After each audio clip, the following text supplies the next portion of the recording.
Hey, how's it going everybody? It's Tanner here and welcome back to a new Ninjago Season 11 discussion video here on the channel. In today's video we're going to be talking about why the actual concept of the Ice Emperor is a very great one and why it might not have been executed in the best way. So of course the whole plot of Zane being the Ice Emperor, in my opinion, was really well done. However, there is some stuff that kind of fell short. I've already discussed some of this in previous videos, but I figured I'd dedicate an actual video to discussing the question, is the Ice Emperor a terrible villain? Well, not necessarily. He's definitely a lot better than Asphira was, that's for sure. But the Ice Emperor overall, there's a lot going on that I really enjoy about this character that really gets kind of wasted. It's a lot of wasted potential, if you will.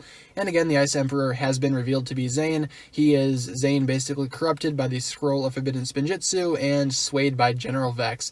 But overall, I really like the look of the actual Ice Emperor himself. I love the design, I love the stance of him. He seems to be kind of weary and not really fully aware of what he's actually going to be doing, which of course there's a reason for that. And overall, he's a really, really awesomely designed and well executed character. However, the bad execution comes into play when we actually talk about what his character is. Again, he is Zane. He is the White Ninja of Ice, but I feel like there could be a little more to that. I feel like they kind of rushed it a little too quickly with his big reveal and with his actual, I guess, turn on General Vex. Because think about it, and I've already discussed this in several videos before, but it's a point that I really can't drop, and that's that Zane has been in the Netherrealm supposedly for several decades under the influence of the Scroll of Forbidden Spinjitzu. That's basically what the thing is, right? Well, then how come he's not affected by this in more of a, I guess, mental way? I mean, he can't just be, okay, I understand that it's Ninjago, but he can't just be fine from that, right? Well, here's where Season 12 actually comes into play. What if the reason why Zane hasn't really had a dedicated set to himself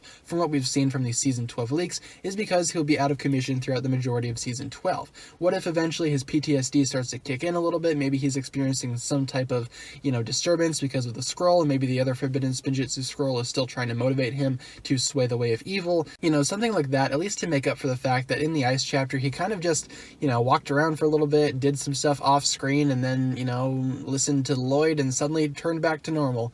It kind of seems like too easy of an option, especially considering how Zane was supposedly at this for several years on end. Do you think there would be something a little bit more extreme than simply just that, right? Maybe it's just me, but I would like to see this actually make some sort of return in Season 12's story. I mean, Season 12 is pretty big, all things considered, but again, I would have liked to see that actually be wrapped up in Season 11's story, rather than having a lot of those consequences, spill into other seasons. I know other stories of Ninjago have done that in the past, in between seasons, but in between Seasons 11 and 12, I'd kind of like there to be a little bit more of a, solid start, a little bit more of a actual, startup point for Season 12. I would like it to stand on its own, rather than go ahead and try to, just pick up where Season 11 kind of dropped off their pieces. I hope that made sense to you guys, and let me know down below in the comments what you think about this. Do you think that the Zane Forbidden Spinjitzu Ice Emperor kind of dilemma was resolved too quickly, and what do you think they could have done differently that could have changed that? And I guess, would you like to see this actual storyline develop a little bit more in Season 12? Leave all your thoughts down below regarding that. I look forward to reading what you guys come up with. With that being said, be sure to like, comment, subscribe, do all that fun stuff,